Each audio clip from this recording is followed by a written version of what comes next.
মাধ্যমিক ও উচ্চ মাধ্যমিক পরীক্ষায় সফলভাবে উত্তীর্ণ হওয়া বিশেষ চাহিদা সম্পন্ন ছাত্রছাত্রীদের শংসাপত্র ও আর্থিক অনুদান দিয়ে সম্মানিত করল পশ্চিমবঙ্গ রাজ্য প্রতিবন্ধী সমিতির দার্জিলিং জেলা কমিটি। বৃহস্পতিবার নকশালবাড়ির সহকারী স্কুল পরিদর্শকের কার্যালয়ে এক অনুষ্ঠানের আয়োজন করা হয়। এদিন অনুষ্ঠানে 3 জন বিশেষ চাহিদা সম্পন্নকে হুইল চেয়ার, একজনকে ট্রাইসাইকেল সহ 4 জনকে ব্লাইন্ড স্টিক দেওয়া হয়। বিশেষভাবে চাহিদা সম্পন্নরা যাতে সমাজের মূল স্রোতে থেকে অন্যান্যদের মতো উপার্জন করতে পারেন সেই জন্য তাদেরকে বৃত্তিমূলক প্রশিক্ষণ দেওয়ার কাজ করছে এই সংগঠন। তাদের উৎপাদিত সামগ্রী সাংগঠনিকভাবে তারা কিনে নিয়ে তার বিপণন সংগঠনের কর্মীরাই করবেন বলে জানান সংগঠনের সম্পাদক রামপ্রসাদ ভট্টাচার্য। তিনি জানান, বিশেষভাবে চাহিদা সম্পন্নরা যাতে সমাজে অবহেলিত হয়ে না থাকে সেজন্য তাদের সংগঠন নিরন্তর চেষ্টা দিয়ে যাচ্ছে। এদিন উপস্থিত ছিলেন শিলিগুড়ি শিক্ষা জেলা সর্বশিক্ষা মিশনের DEO Shreyasi Ghosh, SI school Chiranjit Ghosh, Paschimbanga রাজ্য প্রতিবন্ধী সম্মেলনীর সম্পাদক সৌম্য গাঙ্গুলি সহ অন্যান্যরা।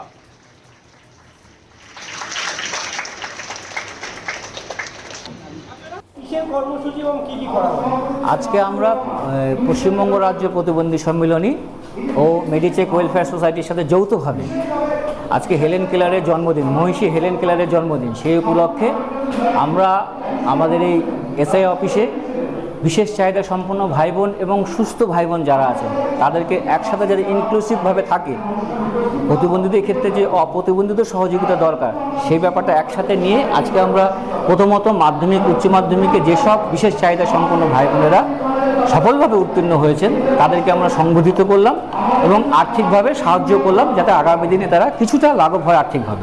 1, 2 নম্বর, আমাদের যে বিশেষ চাহিদা সম্পন্ন ভাই বোনরা আছেন এবং তাদের যে অভিভাবকরা তারা যাতে অন্যের উপর ভরসা করে না থাকতে হয়, তার নিজেরা হাতে কাজ শিখে আর্থিকভাবে সক্ষম হতে পারেন, সেজন্য আজকে আনুষ্ঠানিকভাবে ভোকেশনাল ট্রেনিং সেন্টারটা আমাদের দার্জিলিং জেলা জুড়ে সমস্ত ব্লকগুলোতে আনুষ্ঠানিকভাবে আজকে উদ্বোধন হলো এবং তারা শিখে যে জিনিসগুলো তারা তৈরি করবেন সেগুলো আমরা জেলা কমিটিভাবে তাদের থেকে আমরা কিনে নেব, নিয়ে এবার আমরা বাজারকৃত করে দেবো যাতে তাদেরকে বাজারের জন্য ঘুরতে না হয়।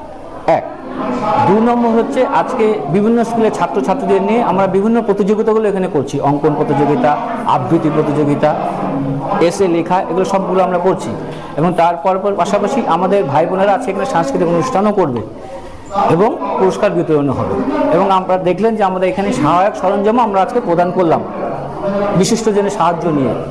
এইভাবে আমাদের রাজ্য তথা জেলা জুড়েই কাজগুলো চলছে। আমরা মনে